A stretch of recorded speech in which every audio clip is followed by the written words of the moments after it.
DSC समाज ने बड़ा खुलकर हर मंच से ये बोला है कि भाई हम कांग्रेस का विरोध करेंगे क्योंकि वो हमारा समर्थन नहीं कर रही है। एकमात्र वजह यही है कि डीएससी समाज को कांग्रेस ने कट दिया। हमारे समाज ने पूरा ये मन बना लिया था कि डीएससी की आवाज हमें ऊपर तक पहुंचानी है। गवर्नमेंट ने पहले कह दिया है अगर नॉट फाउंड सुटेबल पाया डीएससी में तो वो किसको जाएगा? बी को जाएगा। डीएससी समाज क्या बड़ा निर्णय लेगा अगर डीएससी समाज ये डीएससी का फॉर्मूला हरियाणा में लागू नहीं होता है?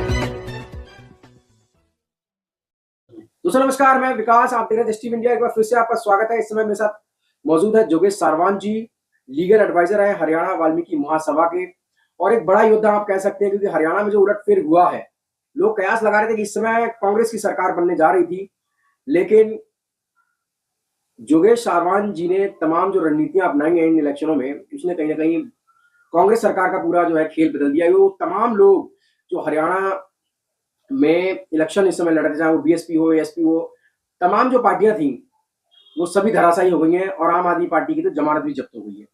क्या कहेंगे जोगेश जी, आपने डीएससी समाज ने दम दिखाया और फिर से भारतीय जनता पार्टी की सरकार बना दी है, तो क्या लग रहा है डीएससी का भविष्य क्या है इस समय हरियाणा में?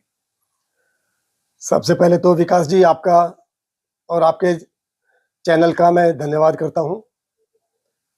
जय वाल्मीकि, नमो बुद्धाय, जय भीम, जय कबीर, जय रविदास। और जहां तक आपने सवाल पूछा है हमारे भविष्य का, तो भविष्य तो आप देख रहे हैं, भविष्य उज्जवल है। हमारे जितने भी डीएससी के योद्धा थे बहुत समय से ये लड़ाई लड़ रहे थे कि भाई हमारी डीएससी की जो मांग है वो पूर्ण हो। 2020 में खट्टर साहब ने हम पर एहसान किया, हम उनका एहसान मानते हैं कि उन्होंने एजुकेशन में डीएससी लागू कर दिया था, रिजर्वेशन लागू कर दिया था डीएससी का सेपरेट। और हम धन्यवाद करते हैं नायब सिंह सैनी जी का, जिन्होंने चुनाव से पहले ही डिक्लेयर कर दिया था कि वो डीएससी की जो वर्गीकरण है उसको लागू करेंगे। तो जैसा कि विकास जी आप देख रहे हैं, हमारे समाज ने पूरा ये मन बना लिया था कि डीएससी की आवाज हमें ऊपर तक पहुंचानी है। हमारा किसी पार्टी से कोई वो नहीं था, कोई मतभेद किसी पार्टी से नहीं था। हमारी तो अपनी डिमांड थी। हमारा किसी जाति विशेष से भी कोई मतभेद या उससे कोई हमारा वो नहीं है, कोई झगड़ा है ना हमारा उनसे कोई विरोध है। लेकिन हमारा केवल एक ही विचार था, हमारी मांग थी कि हमारी मांग ये डीएससी वाली पूर्ण की जाए, क्योंकि इससे हमारा समाज आज तक बहुत पिछड़ गया है। बीजेपी की जो एक नीति रही है अंत्योदय वाली, कि जो पंक्ति का अंतिम व्यक्ति जो है, जो डिप्राइव्ड है, जो वंचित है, उस तक लाभ पहुंचे, तो उसी को मानते हुए बीजेपी ने अपना काम किया। वही हमारी डिमांड है और वही डिमांड हमारी 7 जजों की संवैधानिक जजों की पीठ ने उस पर मोहर लगाई है और ये कहा है कि ये संवैधानिक है, और ये भी कि ये 8 स्टेट में लागू होने जा रही है। और जैसे ये लागू होगी, मैं कहता हूं ये 8 स्टेट के बाद जितने भी हमारे भारतवर्ष के पूरे भारतवर्ष में लागू हो जाएगी, और इससे हमारे जो वंचित समाज है उसको नौकरियों में और एजुकेशन में दोनों में फायदा मिलेगा। तो जोगेश जी, मैं भी जानना चाहूंगा, वो 8 राज्यों के नाम आप बता सकते हैं, कौन कौन से राज्यों में? हाँ, मेरे 8 राज्य जैसे हरियाणा के साथ है, आंध्र प्रदेश है, तेलंगाना है और केरल कर्नाटका है। ये कुछ है, सभी का मुझे भी ध्यान नहीं आ रहा है, लेकिन ये है।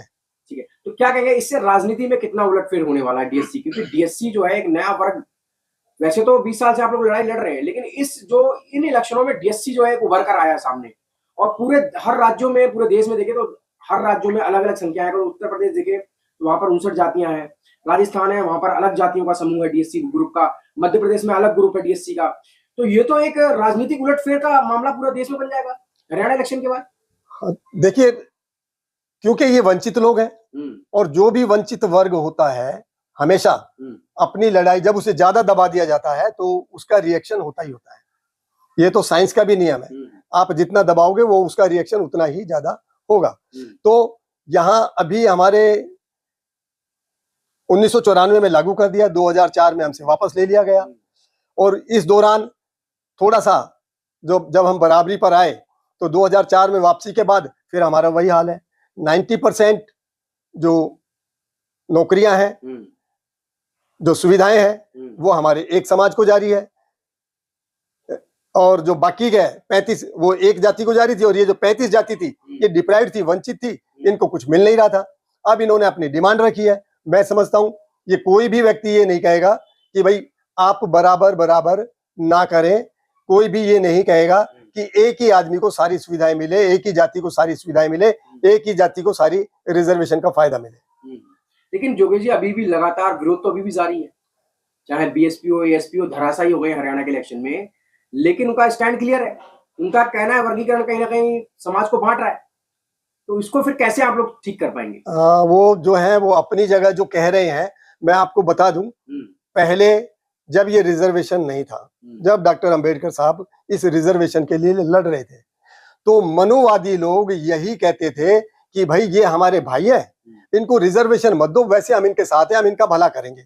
अब यही विचारधारा इन लोगों ने अपना ली है। हमारे जो डीएससी, जो हमारे जो बी वर्ग के लोग हैं, एससी बी के जो लोग हैं, उन्होंने भी यही सेम विचारधारा अपना ली है, और वो यही कहते हैं कि भाई ये हमारे भाई है, इससे जो है बंटवारा हो जाएगा। मैं ये पूछता हूं, पंजाब में ये डीएससी का लागू हुआ, एससी ए एससी बी, क्या वहां कोई वो हो गया, मनमुटाव हो गया? नहीं हुआ।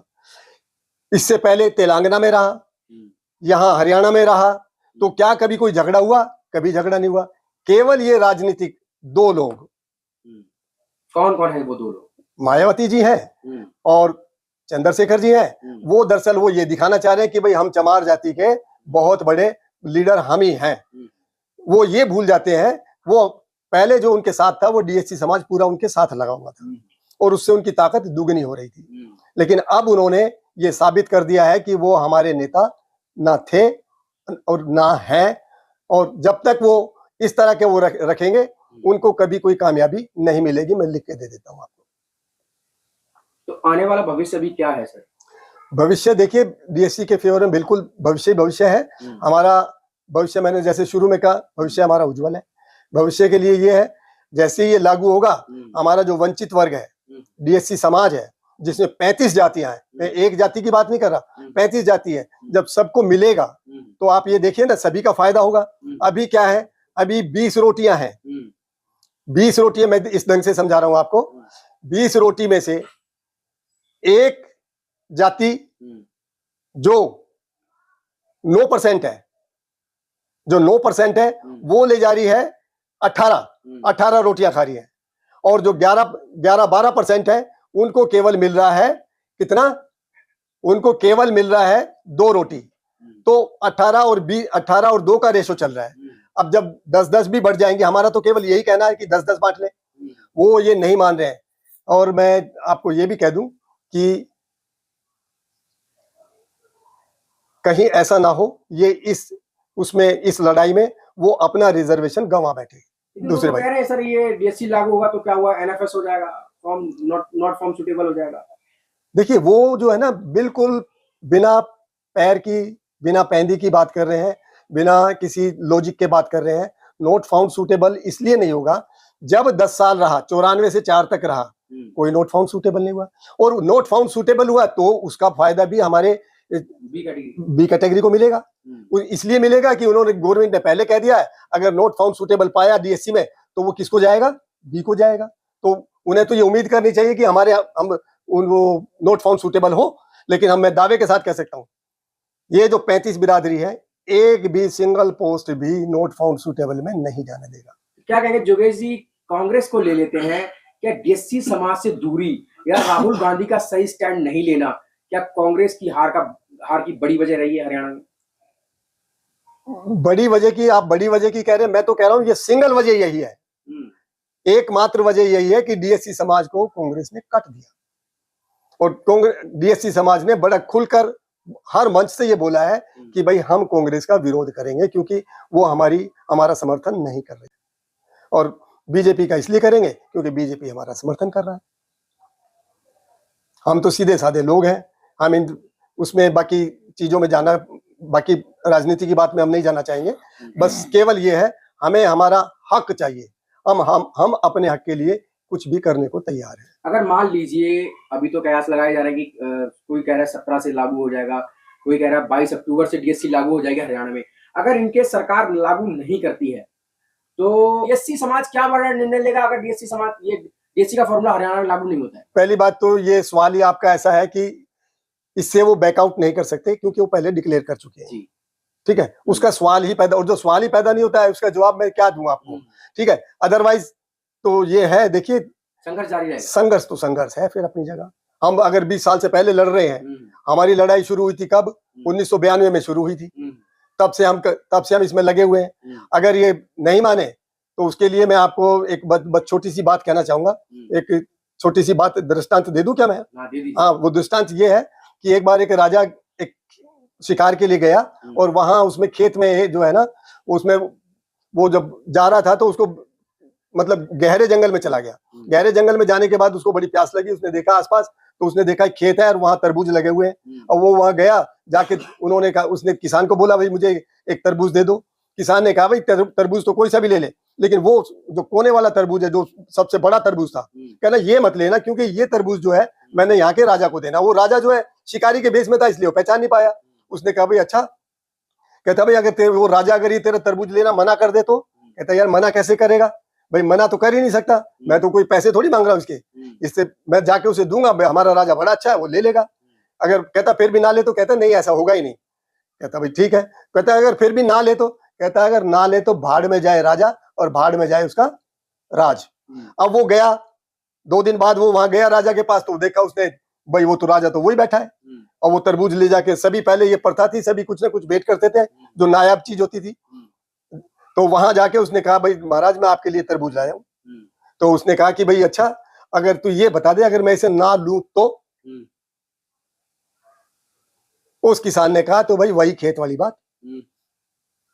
तो हमारा तो संघर्ष भाई, फिर हमारा संघर्ष वही है, हम अपने संघर्ष से पीछे नहीं हटेंगे।